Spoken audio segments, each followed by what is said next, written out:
ओम शांति। ओम शांति।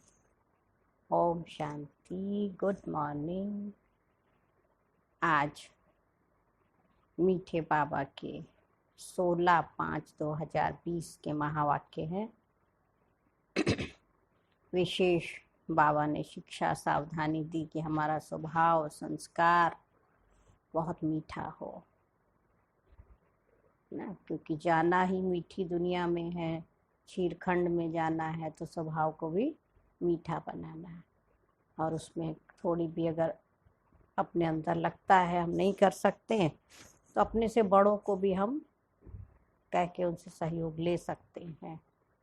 तो अपने आप में ही जब परिवर्तन का लक्ष्य होगा तभी हम अपने आप को चेंज कर सकते हैं। इसलिए बाबा ने कहा अपने ऊपर ध्यान रखना है ना। तो विशेष बाबा की इसी बात पे है कि रोज बाबा कहते बच्चे याद करो, जितना आप शिव बाबा को याद करेंगे। हाँ, अमृत बेला उठो, 2 बजे उठो, 3 बजे उठो, तो याद से भी आत्मा के अंदर बल आता है ना, शिव बाबा की याद से, क्योंकि सर्वशक्तिवान परमात्मा है। तो ये प्रैक्टिस हो सुबह सुबह उठने की, तो उससे हमारे अंदर जो खुशी आएगी, ताकत आएगी, उससे हम माया पर विजय पा सकते हैं। और बाबा बच्चों को धीरज देता। बच्चे जो भी समस्याएं परिस्थितियां आज वर्तमान में आ रही हैं तो उसमें धीरज रखें। धीरज का गुण बहुत बड़ा गुण है। जहाँ धैर्यता है, कहते धीरज का फल मीठा होता है। दोहा भी है, धीरे धीरे रे मना, धीरे से सब होए, माली सींचे सौगुना, ऋतु आए फल होए। कितना धीरज देखो माली रखता है और समय पर ही फल निकलता है। तो ऐसे ही हम जो भी अच्छा पुरुषार्थ करते हैं, जो भी मेहनत करते हैं, तो वो उसका फल हमें मिलेगा, लेकिन उसके लिए धैर्य रखना बहुत ज़रूरी है। अपने स्वभाव संस्कारों को परिवर्तन करने में, दूसरों को परिवर्तन करने में, ये हमें धीरज के गुण को धारण करना। तो आज मीठे बाबा की 16/5/2020 के महावाक्य हैं। मीठे बाबा ने कहा, मीठे बच्चे, अभी ड्रामा का चक्र पूरा होता है।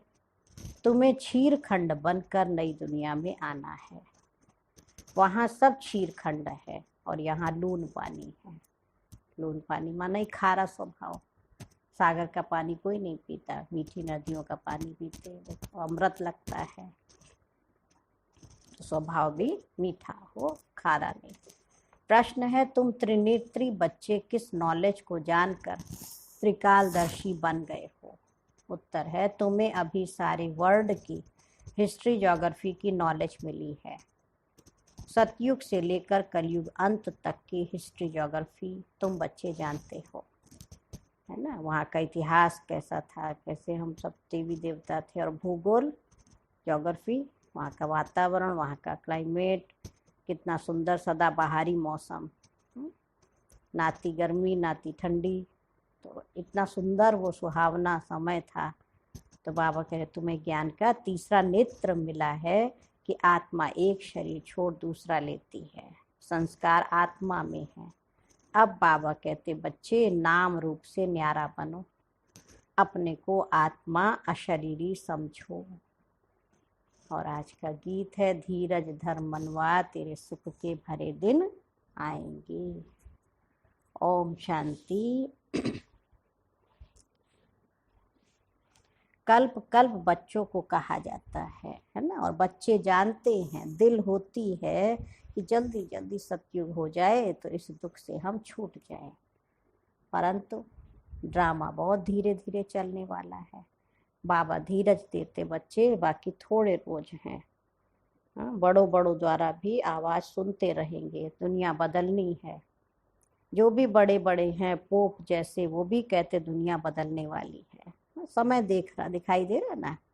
अच्छा, फिर पीस कैसे होगी? इस समय सब लून पानी है। अभी हम क्षीरखंड हो रहे हैं, उस तरफ दिन प्रतिदिन लून पानी होते जाते हैं। आपस में लड़ झगड़ कर खत्म होने वाले हैं।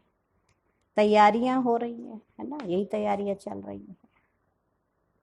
ये ड्रामा का चक्र पूरा होता है, पुरानी दुनिया पूरी होती है, नई दुनिया की स्थापना हो रही है। नई दुनिया सो पुरानी और पुरानी सो फिर नई बनेगी। इसको दुनिया का चक्र कहा जाता है, जो फिरता रहता है। ऐसे नहीं लाखों वर्ष बाद पुरानी दुनिया कोई नई होगी।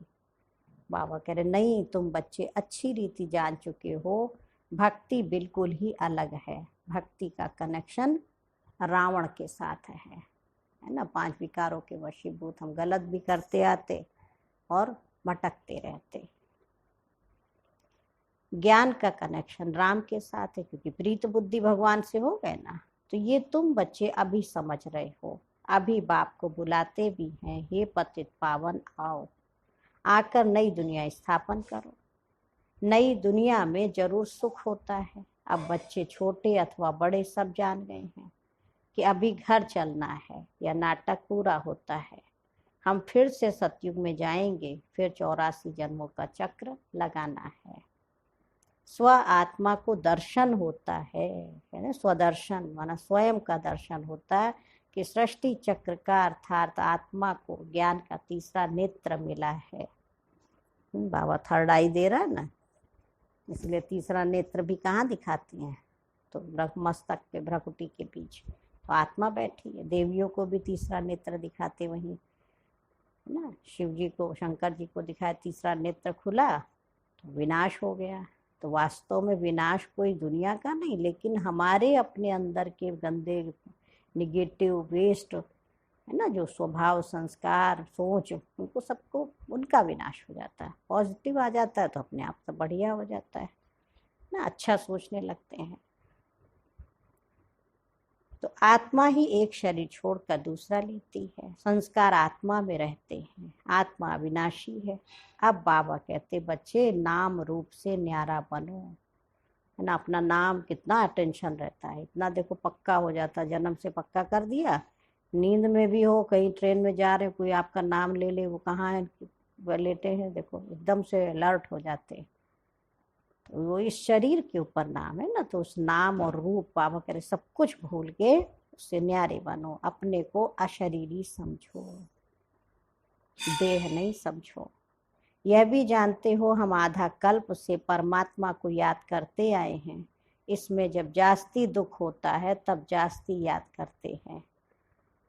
अभी कितना दुख है, आगे इतना दुख नहीं था। जब से बाहर वाले आए हैं तब से ये राजाएं लोग भी आपस में लड़े हैं, है ना। बाहर वाले आ गए, कहीं पाकिस्तान देखो बंटवारा हो गया, कहीं कोई आ गया, कहीं मुसलमान, कहीं अंग्रेज। तो आपस में ही देखो राजा महाराजा भी लड़ने लगे, जुदा जुदा हो गए। सतयुग में तो एक ही राज्य था।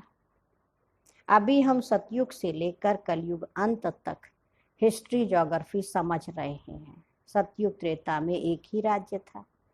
ऐसे एक ही डिनाइस्टी कोई की होती नहीं है। क्रिश्चियन में भी देखो फूट है, वहाँ तो सारा विश्व एक के हाथ में रहता है, और सिर्फ सतयुग त्रेता में ही होता है। ये बेहद की हिस्ट्री ज्योग्राफी अभी तुम्हारी बुद्धि में है। और कोई सत्संग में हिस्ट्री ज्योग्राफी अक्षर नहीं सुनेंगे, वहाँ तो रामायण महाभारत आदि ही सुनते हैं। यहाँ वो बातें हैं नहीं, यहाँ है वर्ल्ड की हिस्ट्री ज्योग्राफी। तुम्हारी बुद्धि में है ऊंचते ऊंच हमारा बाप है। बाप का शुक्रिया है जिसने सारा ज्ञान सुनाया है।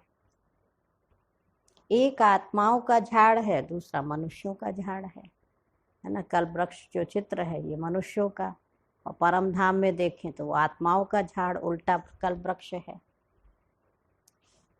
तो बाबा कह रहे 2 झाड़ हो गए ना, एक आत्माओं का और एक परम धाम में उसका। तो मनुष्यों का झाड़ एक नीचे तो 2 झाड़। तो बाबा कह रहे ये भी कोई नहीं जानते हैं, है ना। मनुष्यों के झाड़ में ऊपर में कौन है, तो देखेंगे ना कल्प वृक्ष में, तो उल्टा करे तो सबसे ऊपर ग्रेट ग्रेट ग्रैंडफादर ब्रह्मा को ही कहेंगे। यह जानते ब्रह्मा मुख्य है, परंतु ब्रह्मा के पीछे क्या हिस्ट्री ज्योग्राफी ये कोई नहीं जानते, है ना। इसलिए कल्प वृक्ष में आप देखेंगे मम्मा, बाबा और यज्ञवत्स जड़ में बैठ के तपस्या कर रहे हैं, तो जड़ तो गुप्त हो जाती है। तो निराकार परमात्मा शिव ने प्रवेश किया। हाँ, बीच में विष्णु चतुर्भुज दिखाते कि बच्चे अपने लक्ष्य को भी याद करो, ऐसा हमें बनना है। तो अभी तुम्हारी बुद्धि में है कि ऊंचते ऊंच बाप रहते भी हैं परम धाम में। हाँ, शिव बाबा कहाँ रहते हैं? परम धाम में। दिव्य दृष्टि अथवा ध्यान भी उसको कहते हैं। तुम ध्यान में ब्रह्मा विष्णु शंकर को देखते हो। लोग दिखलाते हैं शंकर की आंख खोलने से विनाश हो जाता है। अब इनसे तो कोई समझ ना सके। अभी तुम बच्चे जानते हो विनाश तो ड्रामा अनुसार होना ही है। आपस में लड़कर विनाश हो जाएंगे। बाकी शंकर क्या करते हैं? ये ड्रामा अनुसार नाम रख दिया है, तो समझाना पड़ता है ब्रह्मा विष्णु शंकर तीन हैं। स्थापना के लिए ब्रह्मा को रखा है, पालना के लिए विष्णु को रखा है, विनाश के लिए शंकर को रख दिया। तो निमित्त बना दिया ना, एक एक को अपनी ड्यूटी दे दी, नियुक्त कर दिया। वास्तव में ये बना बनाया ड्रामा है, शंकर का पार्ट कुछ है नहीं। कोई विनाश करेंगे थोड़ा ना बैठ करके, वो ऑटोमेटिक मनुष्य अपने ही स्वभाव संस्कारों के वशीभूत, तो विनाश खुद ही हो रहा है। ब्रह्मा और विष्णु का पार्ट तो सारे कल्प में है। ब्रह्मा सो विष्णु, विष्णु सो ब्रह्मा। ब्रह्मा के भी 84 जन्म पूरे हुए तो विष्णु के भी पूरे हुए। शंकर तो जन्म मरण से न्यारा है, इसलिए शिव और शंकर को फिर मिला दिया है। वास्तव में शिव का तो बहुत पार्ट है, पढ़ाते हैं नहीं। शिव बाबा कितना बच्चों को देखो, आज 85 साल हो रहा है बाबा को पढ़ाते पढ़ाते हैं। भगवान को कहा जाता है नॉलेजफुल। अगर वह प्रेरणा से कार्य करता तो सृष्टि चक्र का ज्ञान कैसे देता? इसलिए बाप समझाते हैं बच्चे, प्रेरणा की तो कोई बात ही नहीं है, बाप को तो आना पड़ता है। बाप कहते बच्चे मेरे में सृष्टि चक्र का ज्ञान है, मेरे को यह पार्ट मिला हुआ है, इसलिए मुझे ही ज्ञान सागर नॉलेजफुल कहते हैं। नॉलेज किसको कहा जाता है? वह तो जब मिले तब पता पड़े, मिला ही नहीं तो अर्थ का कैसे मालूम पड़े, है ना। बाबा फिर समझ देता हम बच्चों को। आगे तुम भी कहते थे ईश्वर प्रेरणा करता है, लेकिन उस प्रेरणा को कैच करने के लिए भी तो पावर चाहिए ना। तो इसलिए भगवान को सामने आना पड़ता है, पढ़ाना पड़ता बच्चों को। तो ऐसा नहीं ऊपर से कोई प्रेरणा देगा भगवान। अब टीवी में आ रहा है मान लीजिए बाबा का कोई प्रोग्राम, हमें पता ही नहीं, हम दूसरा चैनल लगा के बैठे हैं तो कैसे सुनाई देगा। तो ऐसी बुद्धि का चैनल हमारा दे दे की दुनिया में है। शिव बाबा ऊपर से हमको टचिंग दे रहा है, प्रेरणा दे रहा है, लेकिन हम कैच नहीं कर पा रहे हैं। तो बाबा कहते हैं ऐसा नहीं है। आगे तुम भी कहते थे ईश्वर प्रेरणा करता है, वो सब कुछ जानता है, हम जो पाप करते हैं ईश्वर देख रहे हैं। बाबा कहते ये धंधा मैं नहीं करता हूँ, ये तो जैसा कर्म करेंगे उसकी खुद ही सजा भोगेंगे, मैं किसको नहीं देता हूँ। ना कोई प्रेरणा से सजा दूंगा, मैं प्रेरणा से करूँ तो जैसे मैंने सजा दे दी। कोई को कहना कि इनको मारो, ये भी तो दोष है, कहने वाला भी फंस पड़े। कहेंगे इन्होंने हमको जोश दिलाया, हमने उठा के उनको मार दिया, तो उसको भी पकड़ा जाता है। तो बाबा ऐसा काम थोड़ी करेगा। तो जो दिखाया है महाभारत में, भगवान ने कहा युद्ध करो, हे अर्जुन उठाओ गांडीव, तो उसका क्या अर्थ हुआ? तो वास्तव में बाबा कहते हैं ये 5 विकारों से लड़ना है, बुद्धि से सब कुछ भूल के एक परमात्मा को याद करना है। तो बाबा कहते मैं तो तुम बच्चों को सुख देने वाला हूँ, तुम मेरी महिमा करते हो, बाबा आकर दुख हरो, मैं थोड़े दुख देता हूँ। अब तुम बच्चे बाप के सम्मुख बैठे हो तो कितनी खुशी होनी चाहिए। यहाँ डायरेक्ट भाषणा आती है, बाबा हमको पढ़ाते हैं।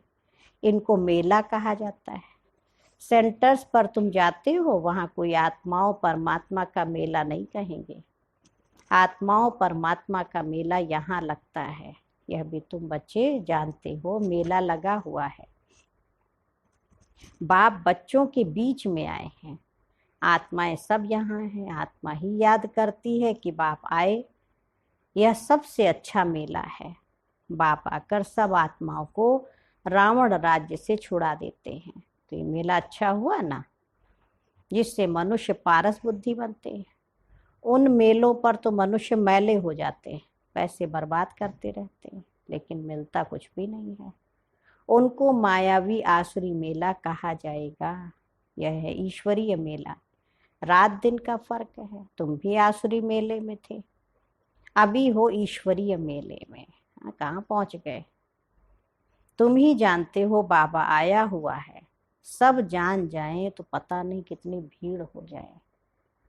अभी तो वो समय आने वाला है, सब जानेंगे कि हाँ एक शिव बाबा ही है जो परम रक्षक है, हाँ हमें सुख शांति देने वाला है। तो बाबा कहते ये भी समय आएगा, सेंटर्स पर आपके घरों में भीड़ लग जाएगी, लोग आएंगे कि आप ही हमको शांति दे सकते हैं, है ना। तो बाबा कह रहे मेला लगा है ना, तो ये ईश्वरीय मेला है। रात दिन का फर्क है। तुम भी आसुरी मेले में थे, अभी हो ईश्वरीय मेले में। तुम ही जानते हो बाबा आया हुआ है। बाबा अगर सब जान जाए तो कितनी भीड़ हो जाए। इतने मकान आदि रहने के लिए कहाँ से लाएंगे फिर? सारे मधुबन पहुंच जाए। पिछाड़ी में गाते हैं अहो प्रभु तेरी लीला। कौन सी लीला? सृष्टि के बदलने की लीला। यह है सबसे बड़ी लीला। पुरानी दुनिया खत्म होने से पहले नई दुनिया की स्थापना होती है। अब आप पुराना तोड़ दो, रहेंगे कहाँ? पहले उसकी भी तो स्थापना हो। इसलिए हमेशा किसको भी समझाओ तो पहले स्थापना, विनाश, फिर पालना, ये कहना है। जब स्थापना पूरी होती है तब फिर विनाश शुरू होता है, फिर उसकी पालना होगी। तो तुम बच्चों को ये खुशी रहती है कि हम स्वदर्शन चक्रधारी ब्राह्मण हैं, फिर हम चक्रवर्ती राजा बनते हैं। यह कोई को पता नहीं है। इन देवताओं का राज्य कहाँ गया? नाम निशानी गुम हो गया। देवता के बदले अपने को हिंदू कह देते। हिंदुस्तान में रहने वाले हिंदू हैं, लक्ष्मी नारायण को तो ऐसे कभी नहीं कहेंगे। उन्हों को तो देवता कहा जाता है। तो अब इस मेले में ड्रामानुसार तुम आए हो। यह ड्रामा में नूंद है। धीरे धीरे वृद्धि होती रहेगी। तुम्हारा जो कुछ पार्ट चल रहा है फिर कल्प के बाद चलेगा। ये चक्र फिरता रहता है। फिर रावण राज्य में आसुरी राज्य देखो हो जाता है, आसुरी पालना होगी। आज बच्चों की भी पालना कर रहे हैं माँ बाप, तो उनको जब नॉलेज ही नहीं है कि दैवी गुणों से भी हम पालना कर सकते हैं, अच्छे खान पान शुद्ध भोजन से भी कर सकते, तो बेचारे वो भी क्या करें। तो आज के बच्चों की पालना भी तो आसुरी पालना हो रही है। अब भगवान आकर के हमारी कितनी अच्छी पालना करते हैं, है ना। बाबा कह रहे अभी ईश्वरीय बच्चे तुम बने हो, फिर दैवी बच्चे, फिर क्षत्रिय बनेंगे, है ना। तुम जो अपवित्र बनते हो,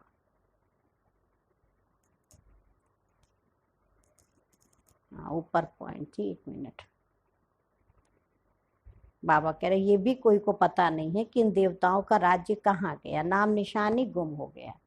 देवता के बदले अपने को हिंदू कह देते। हिंदुस्तान में रहने वाले हिंदू हैं, लक्ष्मी नारायण को तो ऐसे कभी नहीं कहेंगे, उनको देवता कहा जाता है। तो अब इस मेले में ड्रामानुसार तुम बच्चे आए हो।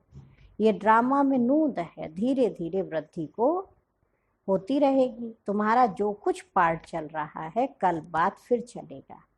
ये चक्र फिरता रहता है। फिर रावण राज्य में आसुरी पालना होगी। तुम अभी ईश्वरीय बच्चे हो, फिर दैवी बच्चे, फिर क्षत्रिय बनेंगे। तुम जो अपवित्र प्रवृत्ति वाले बन गए थे, बाबा करे सो फिर पवित्र प्रवृत्ति वाले बनते हो।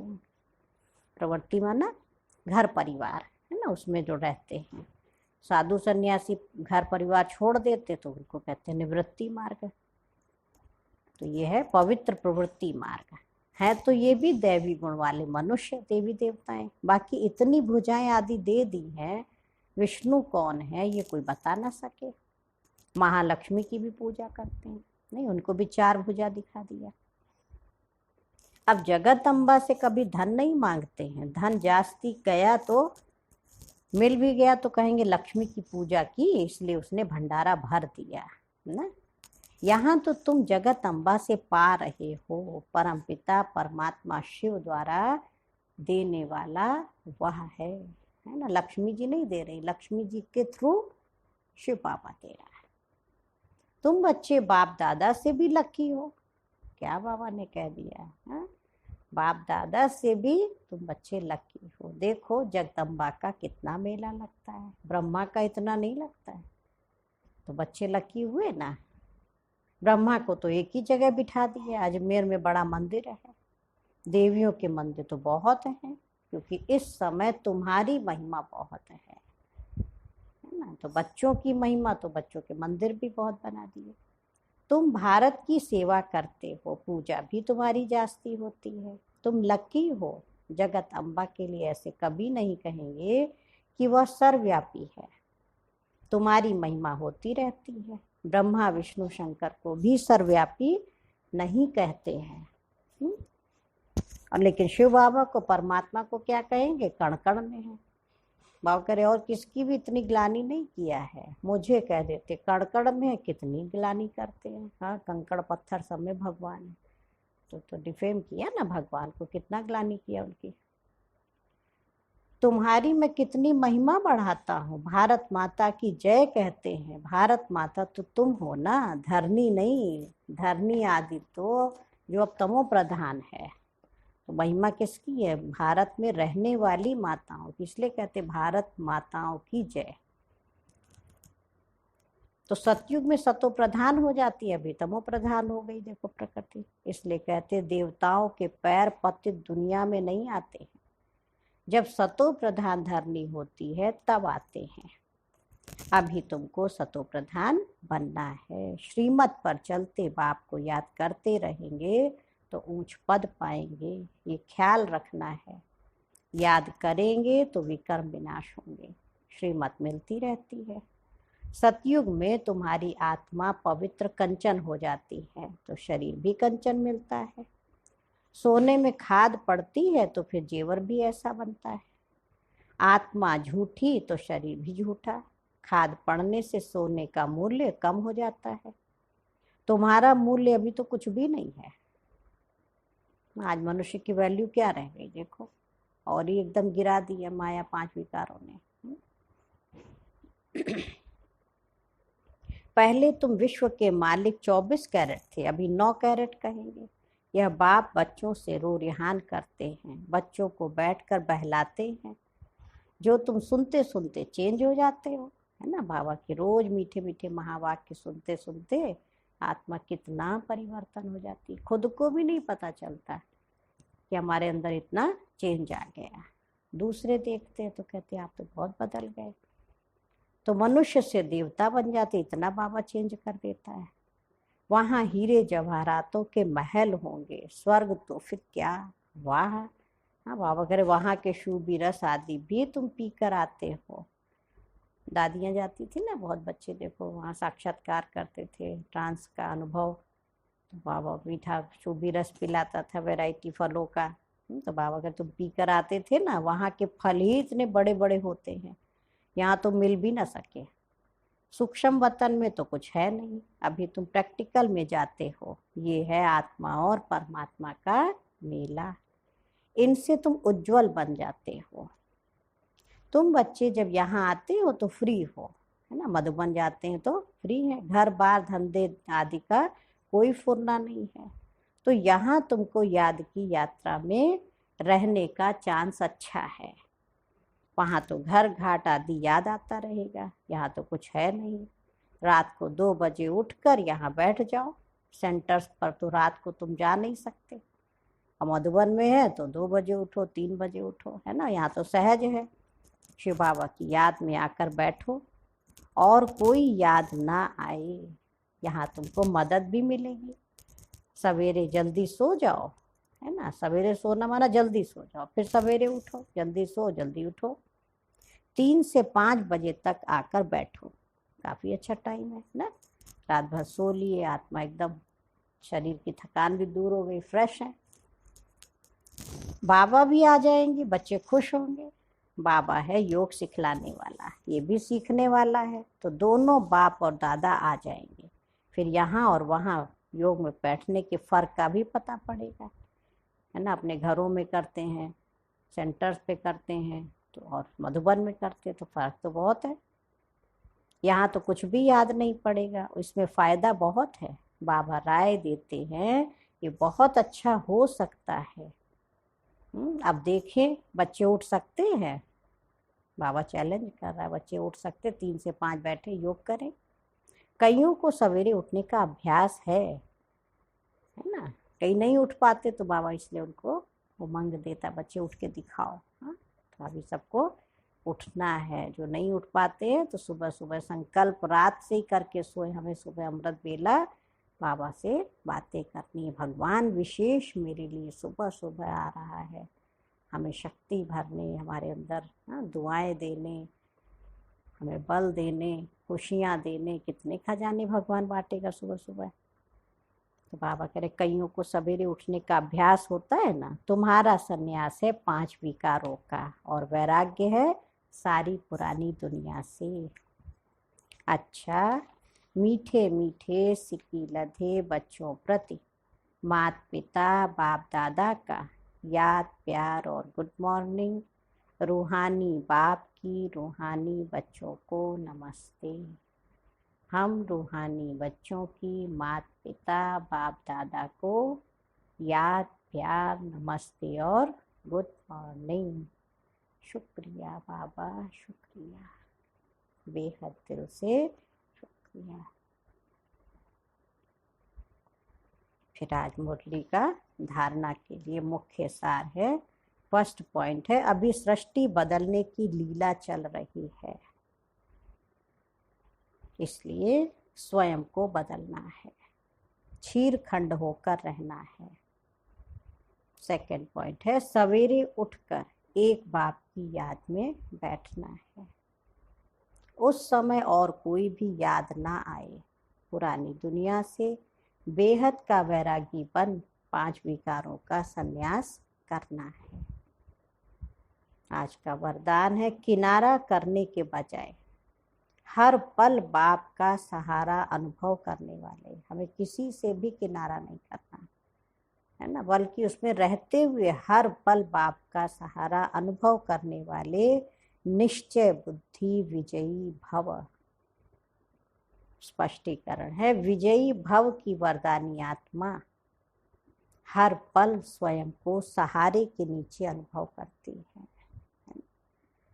उनके मन में संकल्प मात्र भी बेसहारे व अकेलेपन का अनुभव नहीं होता। कभी उदासी या अल्पकाल के हद का वैराग्य नहीं आता है ना। वे कभी किसी कार्य से, समस्या से, व्यक्ति से किनारा नहीं करते, लेकिन हर कर्म करते हुए, सामना करते हुए, सहयोगी बनते हुए बेहद की वैराग्य वृत्ति में रहते हैं, है ना। किसी व्यक्ति वस्तु से किनारा नहीं करना है, बल्कि ये अनुभव करें हम सब के ऊपर परमात्मा की छत्र छाया है, हम एकदम निश्चिंत हैं, हल्के हैं। और आज का स्लोगन है, एक बाप की कंपनी में रहो, है ना, उसके साथ में रहो और बाप को ही अपना कंपेनियन बनाओ ना। एक है साथ, एक है साथी, तो बाबा को अपना कंपेनियन, साथी बनाओ और उसके साथ का अनुभव करो। अच्छा, ओम शांति, ओम शांति, ओम शांति।